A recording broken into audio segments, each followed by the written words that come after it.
নমস্কাৰ জীৱন সাৰথী চেনেলটোলৈ আপোনালোক সকলোকে স্বাগতম জনাইছো। আজি আৰু এটা ভিডিঅ' লৈ আহিছো আপোনালোকৰ মাজলৈ। আশা কৰোঁ আপোনালোক সকলো ভালেই আছে। এটা সৰু কাহিনীৰে আজি ভিডিঅ'টো আৰম্ভণি কৰিছো। এজন ৰজা আছিল। ৰজাজনৰ নাম আছিল উদ্যানপাত আৰু তেখেতৰ দুগৰাকী পত্নী আছিল। ডাঙৰ গৰাকীৰ নাম হৈছে সুনীতি আৰু সৰু গৰাকীৰ নাম হৈছে সুৰুচি। আৰু সেই পত্নী দুগৰাকীৰ এটা ল'ৰা আছিল। সুনীতিৰ ল'ৰাটোৰ নাম আছিল ধ্ৰুৱ আৰু সুৰুচিৰ ল'ৰাটোৰ নাম আছিল উত্তম। ৰজা উদ্যানপাতে সদায় সুৰুচিৰ কথা মানে সৰু গৰাকী পত্নীৰ কথা বেছিকে শুনিছিল। সুৰুচিৰ লগতো বেছি সময় অতিবাহিত কৰিছিল। সুৰুচিয়ে যি কয় তাকে ৰজা উদ্যানপাতে শুনিছিল, কিন্তু সুনীতিৰ কথা ৰজাই ইমান গুৰুত্ব দিয়া নাছিল। এদিন ৰাজসভাত ৰজা বহি আছিল আৰু ৰজাৰ কোলাত সৰুগৰাকীৰ পুত্ৰ উত্তম বহি আছিল। তেনেতে ধ্ৰুৱ ৰাজসভাত প্ৰৱেশ কৰিলে আৰু দেউতাকৰ কোলাত উত্তমক বহি থকা দেখি তাৰো কোলাত বহিবলৈ মন গ'ল। সি যেতিয়া গৈ দেউতাকৰ কোলাত বহিলগে, তেতিয়া সৰুগৰাকী মাকে সুৰুচিয়ে ধ্ৰুৱক ইমানেই বেয়াকে ব্যৱহাৰ কৰিলে আৰু তাক তাৰ পৰা অপমান কৰি ৰাজসভাৰ পৰা তাক খেদি পঠালে। সি সেই কথাটোতে বহুত দুখ পালে।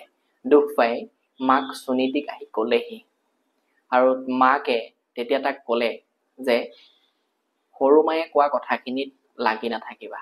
তুমি ইমানেই ভাল মানুহ হোৱা, ভগৱানক ইমানেই ভক্তি কৰা, তুমি ভাল এজন ব্যক্তি হোৱা যাতে গোটেই পৃথিৱীখনেই তোমাক আদৰি লয়, স্থান দিয়ে আৰু ভগৱানে তোমাক কোলাত ল'ব পাৰে।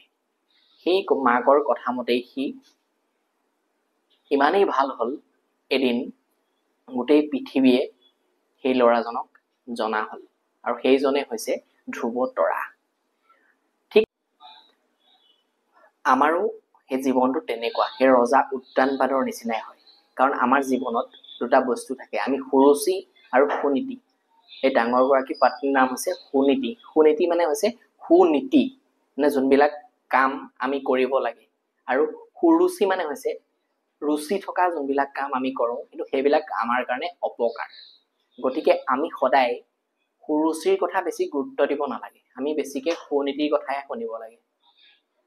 ৰজা হিচাপে তেওঁ দুইগৰাকী পত্নীকে সমানে চাব লাগে, কিন্তু আমিও আমাৰ জীৱনত আমি কি কৰোঁ, যোনবিলাক বস্তুত আমাৰ বেছি ৰুচি থাকে, ধৰি লওক আমাৰ স্বাস্থ্যৰ কাৰণে যিবিলাক বস্তু বেছি বেয়া কিন্তু আমি সেইবিলাক খাই ভাল পাওঁ, সেইকাৰণে আমি কি কৰোঁ, ৰুচি থকাৰ কাৰণে আমি খাওঁ। আমি মোবাইলটো টিপি বেছিকে দিনটোত মোবাইলটো বেছি ইউজ কৰি থাকিব নালাগে, টিভি ইউজ কৰি থাকিব নালাগে, কাৰোবাক বেয়াকে ক'ব নালাগে, কিন্তু আমি সেই কামবিলাক কৰি ৰুচি পাওঁ তাত, সেইকাৰণে আমি কৰোঁ। কিন্তু আমি জানো যে সেই কামবিলাক কৰিলে আমাৰ হানিহে হ'ব, কিন্তু জানিও আমি এই ৰুচি থকা কামবিলাকহে বেছিকে কৰোঁ। গতিকে আমি ৰুচি থকা কামবিলাক প্ৰথমতে কৰিবলৈ বাদ দিব লাগিব। আমাৰ যোনবিলাক কামত নীতি থাকে, আমাৰ কাৰণে যোনবিলাক ভাল, আমি সেইবিলাকহে কৰিব লাগিব। আমি গম পাওঁ যে আমি ফাষ্ট ফুড খালে আমাৰ লিভাৰৰ প্ৰব্লেম হয়, পেটৰ প্ৰব্লেম হয়। গতিকে আমি ফাষ্ট ফুড কিহৰ কাৰণে খাওঁ, আমাৰ ৰুচি থাকে কাৰণে আমি খাওঁ। গতিকে আমি সেই ৰুচি থকা কামবিলাকৰ পৰা নিজকে আঁতৰাব পাৰিব লাগিব। আৰু আমাৰ ঘৰত থকা সৰু সৰু ল'ৰা ছোৱালীয়ে সদায় ডাঙৰ সকলকেই ফ'ল' কৰে। গতিকে ডাঙৰ সকলে যোনটো ৰাস্তাই যায়, সেই ল'ৰা ছোৱালীবিলাকো তেনেকেই যাবলৈ বিচাৰে। গতিকে সিহঁতক আমি উপদেশ দিয়াতকে আমি কামবিলাক কৰি দেখুৱাই দিলেহে সিহঁতে সেই ৰাস্তাৰে আগবাঢ়ি যাব। গতিকে যদি আপুনি ঘৰত মোবাইলটো টিপি থাকে বেছিকে, বা টিভি চাই থাকে, বা কাৰোবাৰ লগত ঘৰত এনি টাইম কাজিয়াই কৰি থাকে, আপোনাৰ সেই সৰু সৰু ল'ৰা ছোৱালীয়ে ঘৰত থকা সিহঁতেও সেইটো ৰাস্তাই অৱলম্বন কৰিব।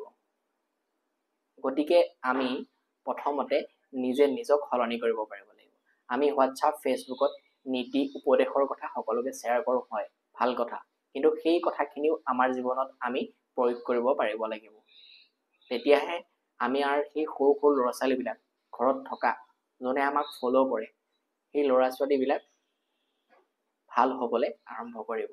তেওঁলোকক যদি আমি নিজে কৰি তেওঁলোকক কওঁ, তেওঁলোকেতো ওলোটাই আমাকেই ক'ব যে আপুনি দেখোন এনেকুৱা কৰি থাকে, আপুনি টিভি চাই থাকে এনি টাইম, আপুনি মাক গালি পাৰি থাকে, দেউতাক গালি পাৰি থাকে।